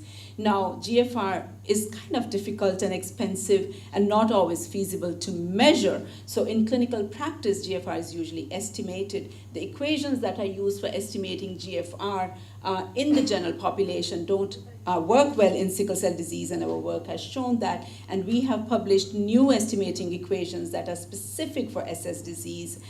This work, though, needs more work. Laurie, are you here? It needs more work. We need to validate these equations in further work. We showed cystatin C was a much more accurate biomarker of kidney disease, and we showed that the upper limits of normal values for serum creatinine were much lower than in the general population. And this is critical for clinicians to realize, because if we wait on the upper limit of normal for the general population, sickle cell patients are already having significant renal function decline. And this is more recent work with Laurie, delightful, young, very dynamic nephrologist at the University Hospital, who also has quite some amount of love for sickle cell disease. I'm very grateful. And we looked at acute kidney injury during COVID and hospitalizations for COVID in sickle cell disease patients, and we showed that a lot of patients, more than half of admissions for COVID had AKI, acute kidney injury, which is a significant problem, and AKI was associated with an increased length of hospital stay and in-hospital mortality. We cannot talk about sickle cell disease and don't talk about pain. I will skip this in the interest of time since people took up my time. But pain is the hallmark of sickle cell disease, so much so that almost all patients living with the more severe and the more common types of sickle cell disease will have recurrent severe acute pain in their lifetime. Unfortunately, some of these patients are labeled as difficult patients or addicts based on suspicions of drug-seeking behavior, because sickle cell pain and acute painful events needs opioids for proper management. And so this is an unfortunate moniker that is associated with sickle cell patients. But just for me to say that mortality rates in these difficult patients is 3 times higher than the rest of the sickle cell population. So those who are having more pain are having more severe disease, and we really need to learn that. Our work through Dr. Ramsey's leadership and many others on the team, I see Angela, Dr. Amza Ali, Georgiana, and my favorite, Rachel Barrett. Rachel, are you here? Rachel Bartlett, my nurse, head nurse at Sickle Cell Unit, who is part of this study. We showed that, and this is again a pretty young group of people with sickle cell disease. We showed over a fifth were having chronic pain. More than a quarter had neuropathic pain, and this was significant, because neuropathic pain cannot be managed. It needs different treatments than management of chronic pain or management of acute pain. And if we don't realize the presence of neuropathic pain, then we can't manage sickle cell pain effectively. We showed that pain significantly reduced functioning in all quality of life domains. Depression was associated with more frequent painful crises. There was poorer coping in people who had more acute pain events, etc. So there is vast effects of pain on mental health of these patients. Pregnancy in sickle cell disease, thanks to Prof. McCobbins, who is the reproductive epidemiology par excellence for the country. She took me on for some reason and said, Monika, too many women with sickle cell disease die in their pregnancy or as a result of their pregnancies. Let's take a look. So since then, we have done 2 studies looking over 2 decades of maternal deaths in the country. And unfortunately, I'll skip a couple of the slides. Sickle cell disease continues to be a significant contributor to maternal mortality in Jamaica. This is painful because it struck me from my very early days at the sickle cell units when we used to round at the University Hospital, our weekly rounds, you remember, where you will see these young, hopeful women with sickle cell disease who became pregnant because they were doing pretty well, right? And so wanted families. And then to have really bad outcomes, many of them lost their babies, many of them died themselves. And many cases, both the baby and the mommy died. So it really is a painful condition. And we have shown in the most recent study that we published a year or 2 ago that in this 10-year period, the decade from 2008 to 2017, there were a total of 378 total maternal deaths, of which 11% were in sickle cell disease. Now, if you look at earlier figures, I told you, I said that about 0.7% of our population has sickle cell disease by estimates, and here 11% of the deaths were in women with sickle cell disease. So this is sobering, but the government of Jamaica, through the Ministry of Health and Wellness, continues to do really, really good work in the field of sickle cell disease, and through the program has really responded to this Thank you, Peter. Has responded to this, and there has been enhanced training of obstetricians in the management of the sickle cell pregnancy. Leslie spoke to this, switching gears again. Is there a cure for sickle cell disease? So bone marrow transplantation as a curative therapy is well known in sickle cell disease, but not available, definitely not in the Caribbean, unless some of our patients go overseas to get this treatment.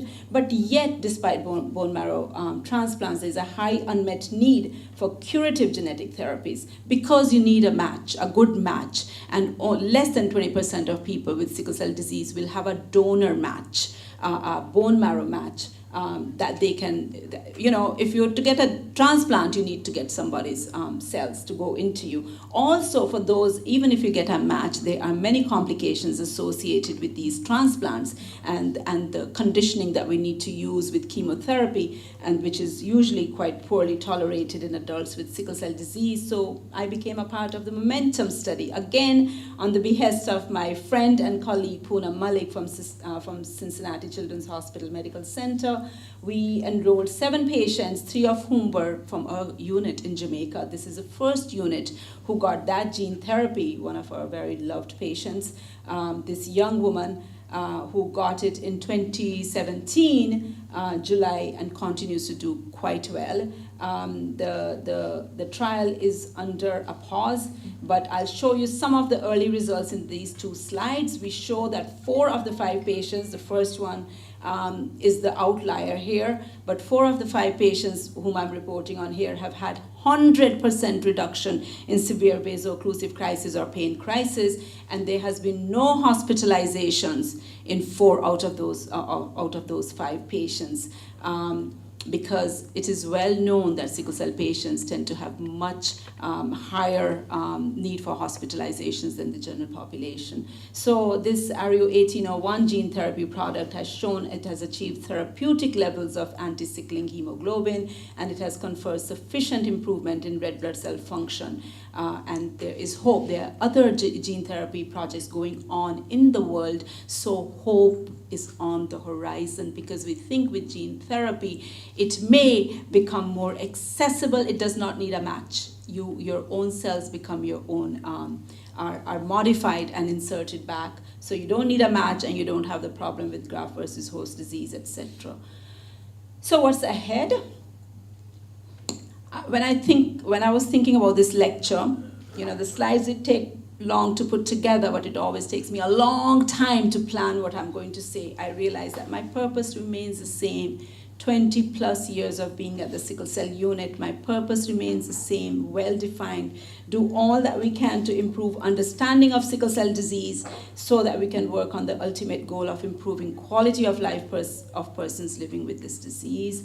Some of my ongoing and upcoming projects, barriers and enablers to hydroxyurea use in Jamaica, examining the older adult, because we do have, at my last check, we had over 140 persons just at my unit who were great over the age of 60. So I'm thinking that if we can do some studies in them to really understand what has led them to have healthy lives, to take them to older ages, that maybe we can glean some understanding that we can then bring to the younger age groups to improve their not only lifespan but their quality of life. The next project is a big one that we have been writing with colleagues from Duke University and Cameroon, forging a new paradigm for understanding the interplay between biological and non-biological contributors to variability in sickle cell disease, the life course approach to once again understanding the social determinants of adult health outcomes in the Jamaica sickle cohort, and this is the basis for Alfonso's PhD work,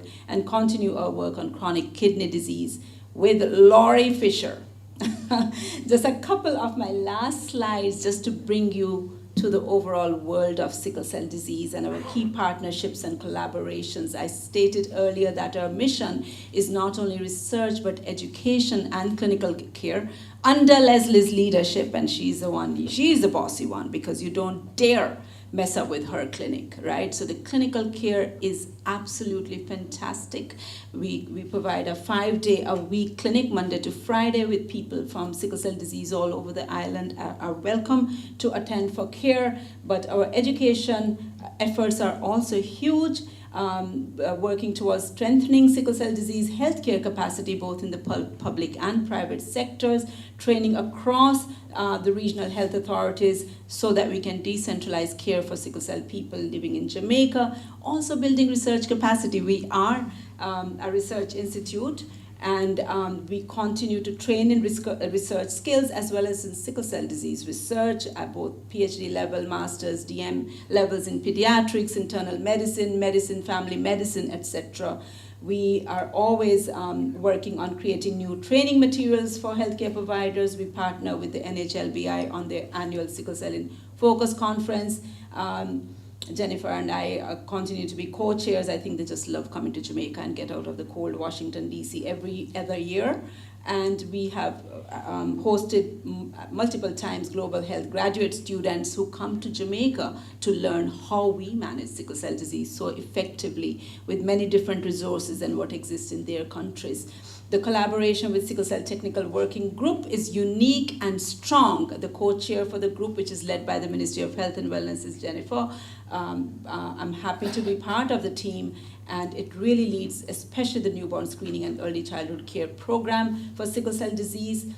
I like to believe that we really are part of our sickle cell disease family are the very, very strong peer support groups. The Sickle Cell Support Foundation of Jamaica, earlier called the Sickle Cell Peer Support Group, is 30 plus years old and dynamic and has quite unique strengths in improving care of persons living in Jamaica with sickle cell disease. Shaq's Hope and the Sickle Cell Disease Warriors out of the Western regions continue to be our partners in delivering care and knowledge and understanding about sickle cell disease. Our research collaborations within care, within the Institute, within the UWI, Moji Anderson from Sociology, and many others, Prof. Lips, because I think once we understand that there are many different variables that impact outcomes in sickle cell, then we know that interdisciplinary care and understanding is needed. So we form these linkages, regional through CAREST, and global collaborations with, for me, Cincinnati Children's, Duke University, and so on. This is at the front, I can't point, Charmaine Royal, my Jamaican sister, passionate about sickle cell disease, a professor at Duke University, and Paula Tanabe, a professor of nursing, who has really done a lot of work, especially in emergency management of acute pain in sickle cell disease. This is my much-loved family on the Caribbean Network of Researchers in Sickle Cell Disease and Thalassemia, and some of our other groups, the Sickle Cell in Focus team, as well as the WHO guideline group on that is putting together management guidelines for pregnancy in sickle cell disease.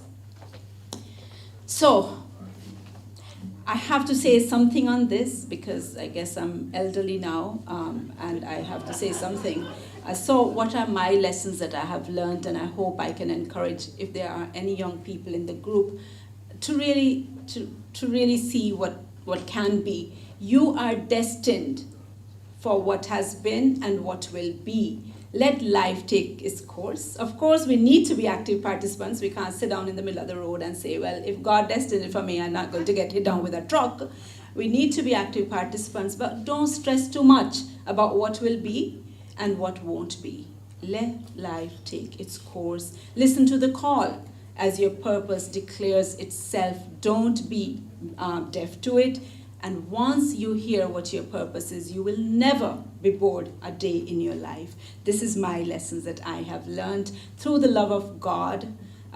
It's a strong faith I have in some almighty, some stronger spirit out there that continues to guide me and hold my hand. My family, that means the world to me, and my friends and other family. And I'm blessed to have so many that I can't put everyone's pictures here because then we won't be able to get outside. But I just want to point out my father there sitting with his two brothers, And I always say that I don't have one father, I have 3 of them, and I've truly led a blessed life. So let life take its course from young days, journey to Jamaica, and growing old together. Life is beautiful, and let destiny unfold for you with the future that is going to be always joyous, always hopeful for all of us, and also for sickle cell disease. I'll end once again. Your actions must continue. Just continue your work. Don't work for rewards, right? Because whatever God plans for you, your rewards will come to you.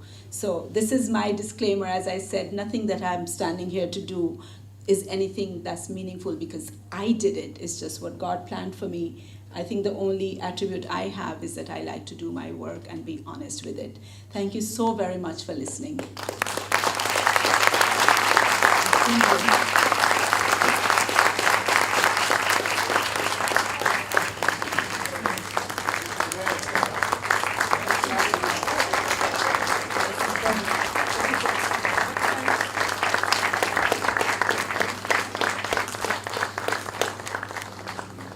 Wow, what we expected and more. Thank you, Prof. Asnani. So I was the director before her, but she's now my boss. So she says I'm taking up too much time. So we are going to move right along. I now invite Mr. Nikhil and Dr. Vikram Asnani, I love to say that, to come and move the vote of thanks.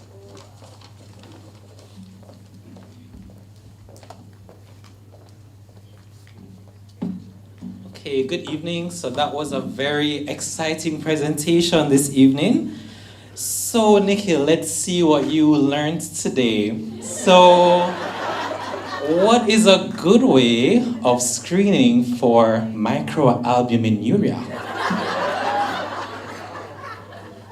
I'll ask my mom and get back to you. All right, so this has been a lovely program. It was truly heartwarming and inspiring to witness all the accomplishments that have been celebrated this evening. This evening would not have been possible without the steadfast efforts of several persons who we would now like to acknowledge. We would first like to thank the Indian High Commissioner, Mr. Masukwi Rongsong, Indian High Commissioner to Jamaica, for being present with us this evening. We'd like to thank Professor Jennifer Knight-Madden for so elegantly chairing this evening's proceedings. Many thanks to Parshad and Nurse June Harris for blessing the evening. Thank you to Dr. Annette Crawford Sykes, Deputy Dean of the Faculty of Medical Sciences, UWI Mona, for bringing special greetings to the event from the... Thank you for that too. Yes. Thank you to Professor Marshall Toller Reed, Director of CARE, for giving us remarks on behalf of the Institute, which has been the breeding ground for many of MOM's accomplishments. Thank you to those who brought special remarks to commemorate this milestone. Professor Marvin Reed, Mr. Rajesh Parshad, Mr. Alok Jain, and Mr. Alfonso Blake. You're forgetting the most important, our grandma, Mrs. Kusum Parshad. To Dr. Leslie King, Head of Clinical Services at CARE, thank you so much for gracefully introducing the keynote speaker tonight and the reason we are all gathered here. To our lovely entertainers, Adya, Mohita, and Shamita, for bringing us a taste of our rich Indian culture to tonight's event. A lot has happened behind the scenes who we want to quickly acknowledge. So big up to Shaw and her logistics team tonight for the hours and hours and hours spent on organizing this event. It's not easy to deal with Mom and all her quirks, so it takes very strong people. Yes, definitely. A hearty thanks to the entire CARE team, especially Kevin and Kof, for all their hard work. Thanks to the FMS team, especially Mr. Damian Brown from the FMS IT team, who was responsible for all things AV, audiovisual, and Mr. Craig Hall, FMS Facilities Manager. Thank you to Vivek from Tamarind Restaurant for the delicious hors d'oeuvres that we're about to start eating. We're almost done, guys.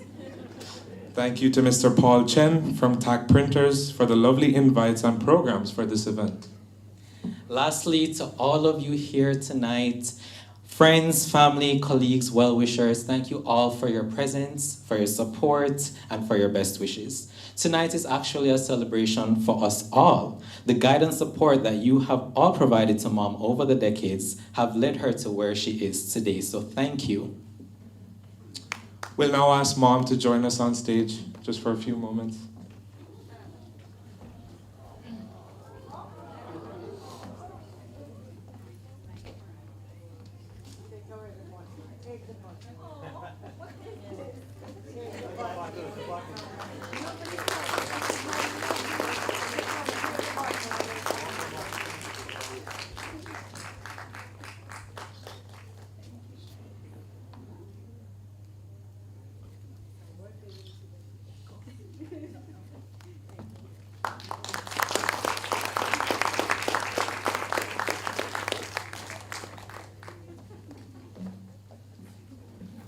Thank you, gentlemen. Well, this brings us to the end of this wonderful occasion.